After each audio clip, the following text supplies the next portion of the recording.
Hey, what's up? I'm Jim Search, and welcome to Understanding Upstate. It's a podcast dedicated to exploring what makes upstate New York such a unique place. Each week, my co-host Rob Adler and I dive into a new upstate topic to better understand what's up upstate. And today, we are talking about one of the most well-known dressings. Or sauce, depending on where you're going, right? And what it's on. Thousand Island dressing, which, as you probably would imagine, from the Thousand Islands in upstate New York. Jim, I didn't know that was a place until recently.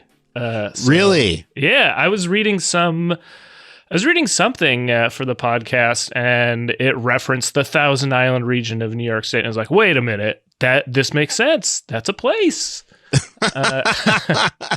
It is. It sure is. I spent a summer up there once. I was in the Thousand Islands. It's really fucking nice. It's where it looks beautiful. Yeah. I mean, as we're gonna find out in terms of the origin of said dressing, it is where the rich, and still to this day, you gotta have some money to be up there. Jim, there's not one, not two, but 3 castles there. I was blown away. Which, again, I didn't know that either. Yeah. Well, before we get into our salad dressing episode, I think we should check in with our old friends, the Buffalo Bills, who... Oh, yeah. When this episode airs, will be wildly dated information. Sure. But, depending on how tomorrow's game goes, this could be an important or a good refresher, right, for our fan base. Because the Bills are going to be playing in the playoffs tomorrow against the Kansas City Chiefs. Yep. In Buffalo. Mm-hmm. They just played last weekend, the wild card game to get into the playoffs in Buffalo. There's also crazy snowstorms going on upstate right now. We're getting a ton of lake effect, which for those who don't know just means there's feet upon feet of snow just because of the Great Lakes kind of insulates the weather and allows for hyper snow production, right? Yeah, it's no joke. It's snow joke. Hey. All right. It's been a great time, guys. I'll see you next week. 3 minutes and 45 seconds. This is the best 3 minutes 45 seconds of your life. You know what I mean? Mm-hmm. Now, I lived up there. I went to school right outside of Buffalo. Mm-hmm. Shout out Niagara University. Did you ever go shovel the Bills Stadium like fans are doing? I think as we speak, probably. I didn't because missed opportunity. I wasn't. I'm not. I'll say I wasn't. I'm not the biggest Bills fan per se. I ride for them because we are in upstate New York, and I fuck with everything in upstate except for the haters that I know up there.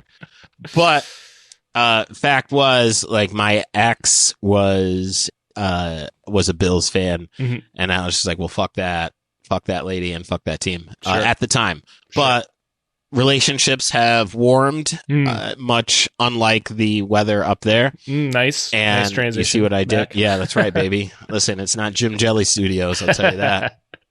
So I can't say that I shoveled a stadium. Sure. But today I can tell you, and I could have told you back then as well, that the snow, it's the most snow I think I've ever seen in my life, and I'm from Binghamton, New York. Yep. And I mean, you're talking almost 2 feet of snow, 2, maybe 3 feet on the fucking reg. They had a video that I was watching. They had a video of the stadium during the storm that canceled the last game. And it was just because they have cameras set up in the stadium, and just to watch the storm just fucking pound the shit out of the stadium. I'm like, God damn, I don't miss that shit at all. So anyway, go Bills. Let's go get it. I was checking Benny the Butcher's IG, and he told Taylor Swift she got to check in. She's coming through Buffalo, and that's right, baby, because you know what time it is. Don't fuck around out there. No, not at all. Go Bills. Not at all. Yeah, I think I'm about to become a rabid Bills fan. Are you? Like, I might watch the game. I haven't watched an NFL game, and oh God, it's at least been 4 years, probably. But I might tune in tomorrow. Do you have any predictions? Any predictions? What do you think? That will be, again, wildly outdated. Right. Also, it'd be important to preface the fact that I know a scant amount of information about each team other than where they're from. Sure. So going on impulse alone, let's go Bills, man. Fuck it. You know what? I got to ride for the team. Are you saying they're going to go all the way? Super Bowl? What do you think? I don't know if they're going to go all the way to the Super Bowl. I think if folks remember the last our last talk of the Bills, I vividly remember the wide right field goal kick 1991, I believe. So I hope they get there, but I do know that, you know, when it comes to the Chiefs this week, or in less than 24 hours, a little bit more, that the Bills are going to do it, baby. Let's go. Bildies all day. I'm saying, I mean, look, Jim, when we covered the Bills the first time, at that point when we recorded, they were doing okay. They were having an okay season. Right. Then our episode on them comes out and they start to turn things around. We're talking about them again. I think they're getting the Understanding Upstate bump, and they're going all the way. All the way. Is it all on our backs? Maybe. Probably. I won't say definitively, but I think we're going to push them to the bowl. I'm going to say they're at least going to get to the bowl. Okay. That's my prediction. You heard it here first. And again, by the time this episode comes out, you will actually probably know. But that's what I'm predicting now, a few weeks out. We'll either be really wrong or really right. Yeah. Yeah. That's really where it is. I will say this. If the Buffalo Bills win the Super Bowl, that city is on fire. That is a city that will burn. Rick James will come up out of the earth, and it will be a different party. I promise you that. It'll be a different fucking day.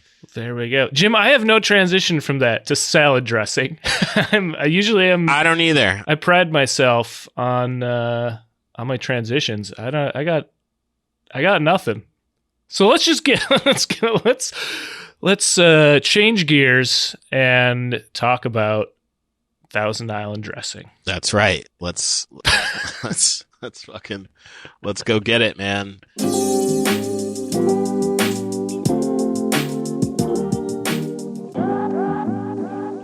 So, here we are. Thousand Island dressing. It is an American salad dressing and condiment based on mayonnaise that can include, which, when I list these things, you will say, this is disgusting. However, I will say my palate finds all these together pretty delicious. I fuck with it.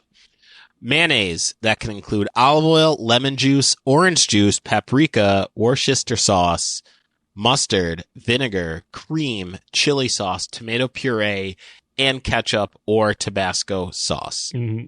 All that. Well, I think it can include any combination of those, right? So as we have done our research with a lot, I now know a lot about salad dressing, and many of our classic dressings, whether it be Thousand Island, Russian, French we can get into. It was regulated by the FDA. You couldn't vary the recipe until 2000, from 1950 to 2022. It's a different episode. Yeah, that's a different conversation. Totally different. But unless it's French dressing, the recipe can vary pretty greatly. I think the main signifiers of Thousand Island are the mayonnaise base and the ketchup. Those are the two main ingredients that are required, which slightly differs from Russian dressing, which has an added horseradish to it. Good. You know what? Good. It should. It fucking should. Okay, so I'm willing to walk it back. I'm willing to be wrong on air. But I mean, you're not wrong in that it could include all of those, right? Again, it's at minimum, it's going to have the mayonnaise and ketchup. At maximum, it's going to have all those things. And it can also have chopped up bits of walnuts and crazy shit too. Yeah, you could puree some food and throw that in there, like pickles or onions, a hard-boiled egg. I could get next to that. You know what I mean? Garlic. I mean, there's some things that I think that'll balance it out. Yep. Right. Yep. So that is what that's what Thousand Island dressing is. Now, you might be wondering, where did it come from? Well, folks, there are a few different stories as to how this all came to be. There are. Okay. There are. There's a couple different legends out there. So if you are not sitting, sit down. All right. This is gonna be our most controversial episode. Yeah, this is gonna get real hot. There's gonna be some dress heads that are gonna come out in the woodwork and come at us. Speedy freaks, hold us down. All right. Here we go. The first story, according to the Oxford Companion to American Food and Drink, the dressing's name comes from the Thousand Islands region, which is, I think we can all agree there, along the upper St. Lawrence River between the United States and Canada. On the American side, upstate New York, what's good? Within that region, one common version of the dressing's origin says that a fishing guide's wife, Sophia Lalonde, made the condiment as part of her husband George's shore dinner. Okay. Often in this version, actress May Irwin. Do you know what she's famous for? I was literally just about to say, if you held a gun to my head and said, Jim, name a film that actress May Irwin was in, I would say, babe, I miss you. Tell Ace I love him, but this is it. I cannot tell you anything. Well, that would be a trick question because she was an actress before film was invented. So again, still dying. Or movies were invented, right? So whoever's holding that gun to your head is a real fucked up individual because it's not even a fair question. Right. She's a vaudeville actor famous for singing in blackface. Oh, well, fuck that shit. Yeah. And fuck May Irwin then. Yep. You know what? Because that is not who I want to represent upstate New York. No. What? So this story, this one's false. This is one of the false stories. I refuse to believe. I refuse to believe that this upstate institution of a dressing would be involved with such a bigoted woman such as May Irwin. There you go.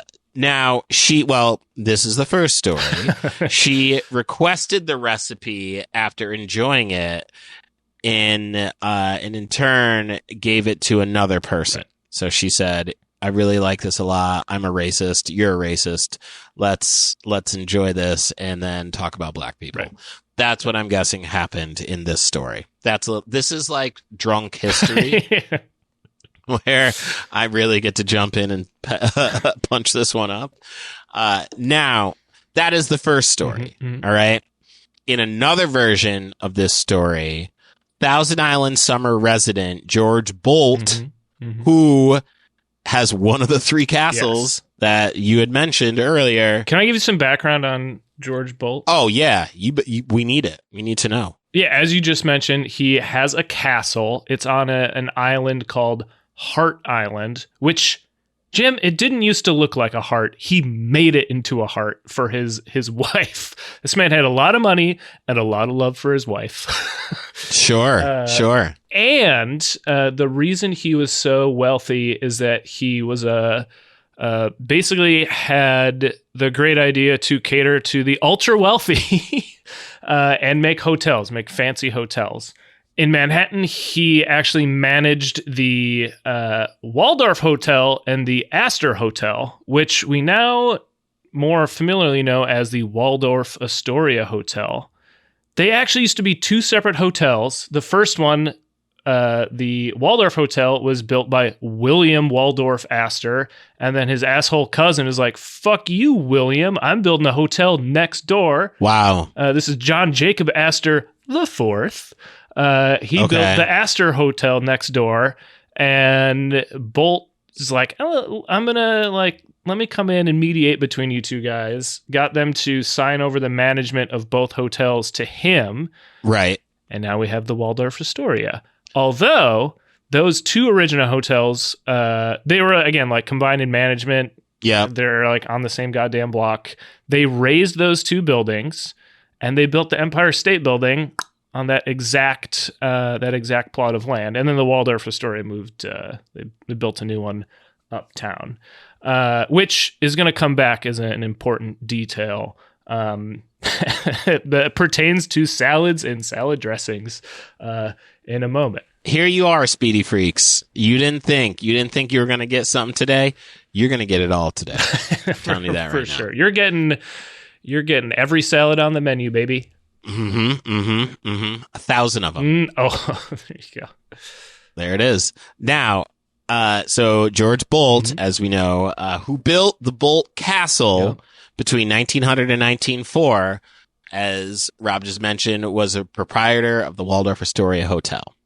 Now, he instructed the hotel's maitre d'hotel, which is just a fancy way of saying that someone who supervises the restaurant and busboys. Yep. So like a restaurant manager by today's standards, right? Oscar Tizjerky, to put the dressing on the menu in 1894 after he forgot dressing on salads and improvised with the ingredients on hand at the time. So I've seen this particular tale documented in a few different ways. Okay. And the way I heard it, or I read this description, I read another one that said Bolt was on one of his steam cruise ships. Yacht or something. Yeah. A steam yacht or some crazy combination of boat words that I didn't know existed. Out in the Thousand Islands region, in the St. Lawrence, right? Yeah. And the chef Oscar was also there, and was on the ship with him and forgot to bring dressing and just whipped this up on the spot. Okay. And then Bolt later told Oscar to put it on the menu at the Waldorf Astoria. I don't know. That's one tale. I think that's the story they tell when you're on a boat tour of Bolt Castle. Right. In Thousand Islands region. Now, so that's another variation on that tale. I will say, this is where we get back to Waldorf Astoria and salads. Oscar, sure. How did you? I said Tizjerky. Tizjerky. It's a tricky last name. There is one vowel and that amongst many letters. We're just going to call him Chef Oscar. Or you could even go Oscar T if you want. Oh my God, I love it. Oscar T. So Oscar T, who may or may not have invented the Thousand Island dressing, right?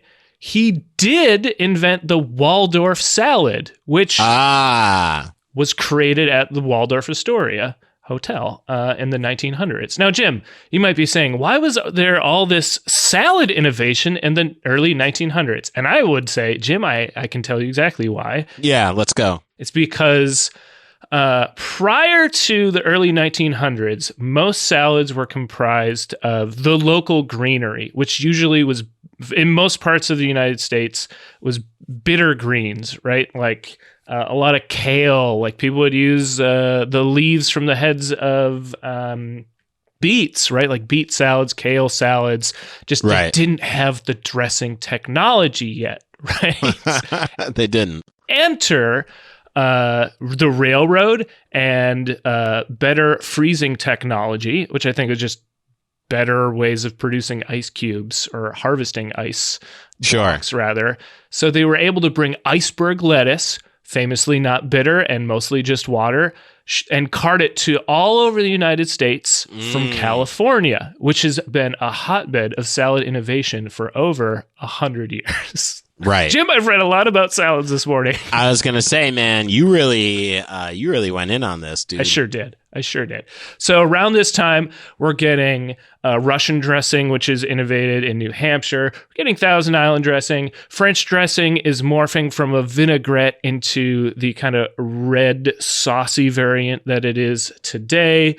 Salads are taking the world by storm. Prior to this, again, it's mostly a seasonal thing. I read one quote where a chef was saying, like, people don't order salads and chefs don't know how to create them, which is mind-blowing. Where, like, I can just go in my refrigerator and, like, I can throw a salad together, and I am famously not a great chef, right? Thousand Islands region is on the cutting edge of salad technology. We are a salad boom. Yes, if you will. We're breaking new ground. And people are doing crazy shit. There's one salad, I'm forgetting the name of it, but they literally just cut a banana in half and stick it erect in the middle of the plate. Wow. Okay. Just they were trying. You know what? They were trying things out. Sure. Not all of it stuck, but thankfully Thousand Island dressing did. Yeah. And that's our transition back to you, sir. Okay. Well, listen, I want to tell you the second version of that story is the least racist of the stories that we're telling. Yes. That's not to say that any of the parties involved weren't horribly racist, because it is the 1900s and this is a man that is super rich and we know how that goes. But I don't know if Oscar T had done blackface. That hasn't We can find out.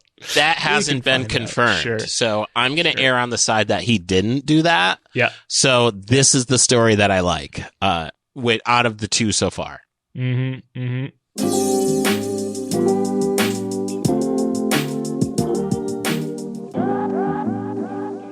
Now, in the third version of this story, right, a man named Adolf Hitler decided to create... After he had invented the microphone, he then decided... Yes, world-renowned racist Adolf Hitler at the time decided, how can I really change my PR, right? Because a lot of people don't really like me at this time. So let me go ahead and create this dressing. No, that is not true, guys. I just made that up off the cuff, and I don't want you to run with that as gospel. Okay. Here's the third version. For real. All right? For real. When University of Wisconsin sociologist Michael Bell and his graduate students attempted to determine the origin of Thousand Island dressing in 2010. Jim, I just want to pause right there. I went to college in Wisconsin also at a UW school, and I read that the sociology department was trying to determine the origins of a salad dressing. My initial thought was, that's on brand. This tracks. Yes. It sounds like the fact that there's a group of people who are like, you know what we need, guys? This world needs a lot, right? I Cure mean, for cancer. we're essentially doing the same thing, but this is for entertainment. This isn't. Yeah. This is edutainment, right? Yeah. We are here to inform and entertain, right? Hopefully at minute 25, roughly, you've laughed at some point, Speedy Freaks, because that is what we're here to do, right? That is to say, a group of students went into tens upon tens of thousands of dollars in debt to determine the origins of salad dressing. And you know what? For their efforts, we're thankful. And the irony of it all, right, is that they've gone into so much debt to determine the origin of Thousand Island dressing, all but to then serve it in a restaurant that they're working at now because they cannot find jobs. So here we go. The circle of debt is closed. So they found that the story differed among villages and islands in the Thousand Island region. They discovered the original recipe was based upon French dressing, which is supported by a recipe published in the 11th edition of the Fanny Farmer Cookbook in 1965. All the claims appeared to be based upon oral traditions without supporting written records. So here is our 3 different iterations of how the Thousand Island dressing came to be. Now, again, I like story 2 and 3 respectively if I have to power rank these. Sure. You know what I mean? I feel like 1 is a very Great Gatsby sort of tale. That's fun, right? So if I'd have to say 2, 3, and 1. Right. That's how I would like to rank these stories. Did you come across any other stories? That's all I got. There's a 4th one out there too, man. Oh, there's a 4th. Oh, okay. What's the deal? Yeah, there's like a 4th version out there, or it's a variation on the most racist one. The most racist. Where basically, a guy that runs a restaurant up in the Thousand Islands, I think it's called the Thousand Island Inn. The Thousand Islands Inn. Say that 10 times fast. My word. Or say it 1,000 times fast. I see what you did there.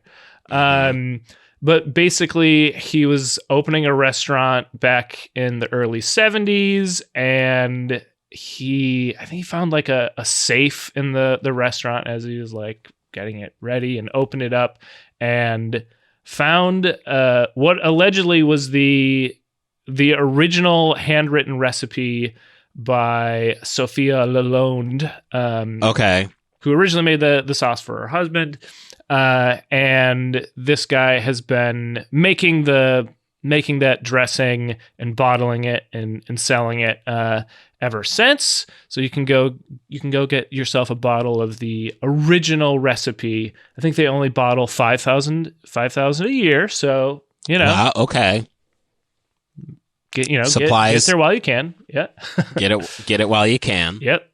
But that's, one added bit of historical info. And like, in a lot of these different stories, they'll ask, the people that run the ferry to Bolt's castle, or they'll ask this guy who's bottling the recipe, like, oh, which is the real one? They're like, oh, mine's the real story. Sure, right. All those other people are fucking crazy. You can't believe, like, literally the guy that bottles this recipe is like, you can't believe everything you hear on a boat. It's like everyone knows, everything you hear on a boat isn't fact, which I guess is like a long way of making a not a tall tale, a fish tale. What the hell is it called? I trust you. It's a thing. So those are the 3-4 stories, right? It's like 4.5. They all almost each of those stories has its own separate semi version. Like it's a tangled web that we have woven here. Yeah. I hope you haven't left here with more questions than answers, folks. You know what I mean? We don't want that for you out there, speedy freaks. Now, you may say, I've learned so much here about the Thousand Island dressing, but good folks at Understanding Upstate Podcast, what do I do with it?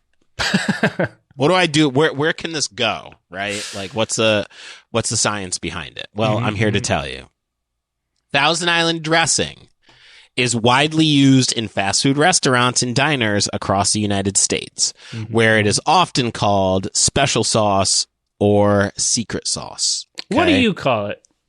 I call it secret sauce. Yeah, special sauce? I don't know. I don't want a special sauce. Give me a secret sauce. Yeah, I'll go with the secret, man. Yeah.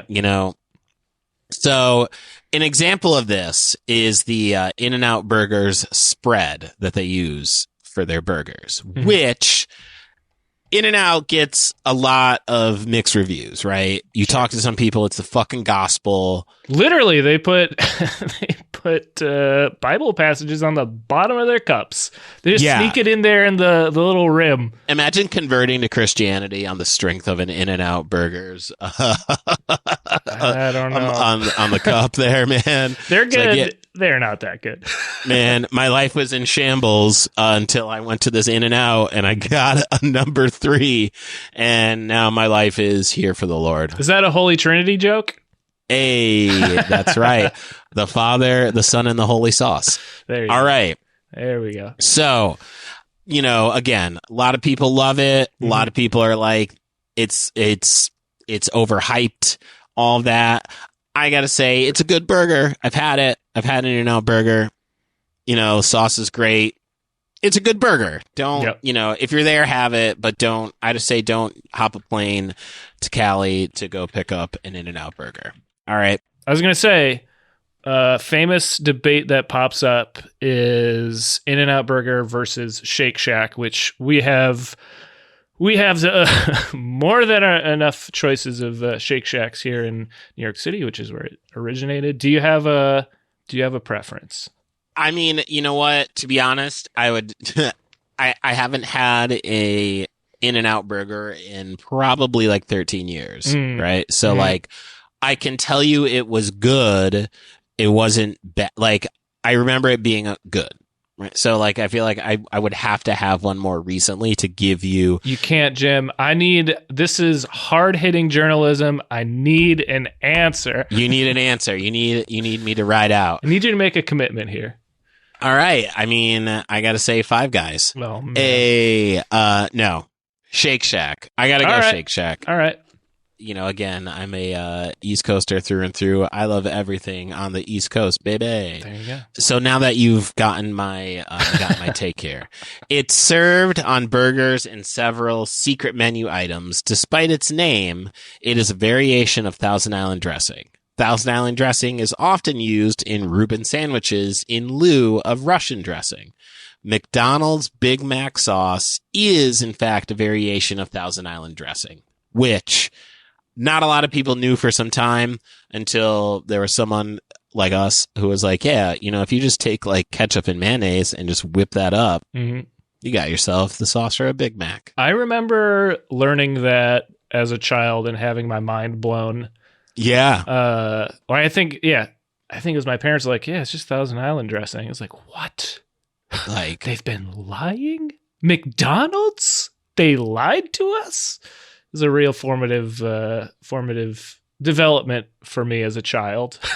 We're learning that, sometimes corporations don't tell the truth. Mm-hmm. And here we are in that situation. You know what I'm saying? So that's what I have for Thousand Island dressing. Rob, is there anything else that you got? I feel like you said you had something else. Yeah. I just have different little tidbits. I learned about a horrifying thing called boiled dressing. No thanks. To explain the face you just made, it was shock and disappointment, I would say, for our listeners. Yeah, that's fucking gross. Boiled dressing is a popular alternative to mayonnaise. Again, this is an early salad technology that was developed in the 1900s. It's basically Miracle Whip. Miracle Whip is a version of boiled dressing. So just think of that next time you're pulling out that jug of Miracle Whip. Golly. Kraft Foods marketed it as combining the best qualities of fine mayonnaise and good old-fashioned boiled dressing by a secret recipe. Do you know why they called Russian dressing, even though it was created in New Hampshire? I'm going to guess it has something to do with Russia, the country? Yes. It's because the original recipe for Russian dressing included caviar, which at the time was a staple of Russian cuisine. Ah, okay. A real bougie dressing. Interesting. I think that's it. I peppered in everything else that I had, but those are the last outlying tidbits. When I initially pitched this topic to you, I'd already seen there were like tons of different conflicting origin stories. Right. But yeah, I was fascinated to learn so much about, just the development of salads. It's such a simple thing, that like to think people, of course people had to figure out how to make a salad, right? Like, sure. And now you can make all the work these pioneering Americans had to do for me to be able to go to my refrigerator, grab one bag that has everything in it, throw it in. Like, here we are, 2024, salad kits. This is, the salad days of our youth, if you will, in so many ways. Well, I can't think of a finer note to end on, Jim. What are we going to get up to next week? Well, listen, what we're going to talk about next week, it's developing. I'll tell you that. And when it does, I think that you'll get the picture. Oh, my God. This is why they pay you the big bucks. That's right, baby. That was pretty good. That was good. I know, that's right. I liked it. Well, while I was trying to think of a good joke to add on top of that, and I fumbled it. Unlike the Bills, who won't be fumbling it as they ride to the Super Bowl. Don't quote me on that. But as they're trying to figure out just what we're going to be talking about next week, what are some things they can, our listeners, our speedy freaks, if you will, can check out in the meantime? What can they get into? Well, here's what they can do, right, is they can go tap in, right, jump on gymsearch.bandcamp.com and check out another Upstate institution, much like Thousand Island Dressings, in the form of Upstate Understandings. It is my comedy album, and goddamn it, is it fucking great. If I'm going to be honest with you, it is incredible. Produced by Rob Adler. I've listened to it many times, and I laugh every time. It's like a good book. There's always something new that you can get from that album, right? That's true. So go pick that up. You know, it is the new year, new you. Supporting independent artists is something you have on your list to make you a better you. And I want you to do that. Okay.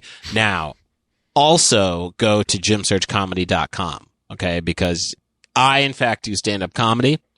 And that is something that you can find because I have all my dates out there on that site.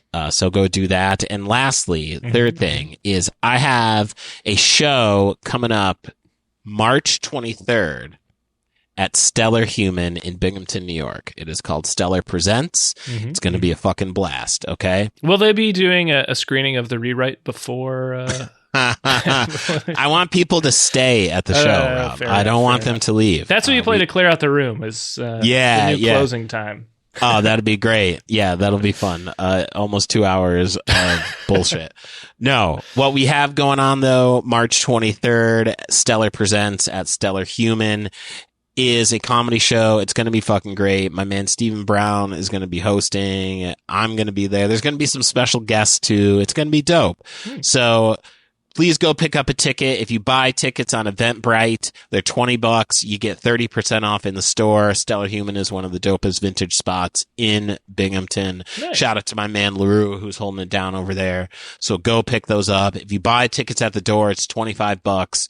It's going to be a great time. We're going to put the link in the notes, show notes here, so you can go buy those tickets. But yeah, go run it up. It's going to be a great time. March 23rd. Doors are at 6:30. The show's at 7. I mean, it's going to be incredible. Rod Serling might be there. Whoa. Who knows? Yeah, I know. I didn't want to, I mean, I said there's special guests. Maybe it's Rod Serling. That would be a very special guest. Yeah. But you have to come to find out if Rod Serling's going to be there or not. So you have a lot of things to do. But here's the thing is that there's might even be more things for you to do, but I know that you can do it and you're capable and we believe in you, speedy freaks. Rob, what else is possible under the sun that they could get into after they've done everything that I said? I was just going to say, so you've bought tickets to Jim's show. You don't live in Binghamton, so you're going to have to get to Binghamton. And to help you with that travel, you're going to go and listen to my album called New York Sticky because it's a great music for driving. I'm just going to say it. Great music for driving or riding or flying or hopping, skipping, however you want to transport yourself to Binghamton. This album is going to help you do it. You can find it at brooklynfrequency.bandcamp.com. Also, if you want to throw us a review and a rating on Apple Podcasts, that helps us out a huge amount with just kind of getting the show out there. If you give us a 5-star rating and a positive review, hopefully if it's 5 stars is a positive review, you can throw in some suggestions for Upstate topics that you would like us to cover, and we will seriously consider those. So get on Apple Podcasts and throw us a rating and a review. And then also subscribe to the show. And for anyone that needs this storied and varied history of Thousand Island dressing, share this episode with them. That's a big help to us to kind of help get the show out there. Having said that, Jim, I famously like to close out our episodes with usually a pretty stupid pun. I've got one for today. It will not disappoint. Are you ready? Let's go. Let's get it. Well, we had a lot of fun today, and we really dressed up today's episode, I think. Perfect. Not my best work. Nah, I'm going to say it was pretty good.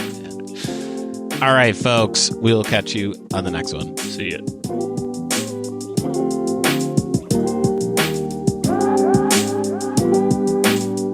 Understanding Upstate is a podcast hosted by Jim Search and Rob Adler, edited by Rob Adler, and music from Regal Monk.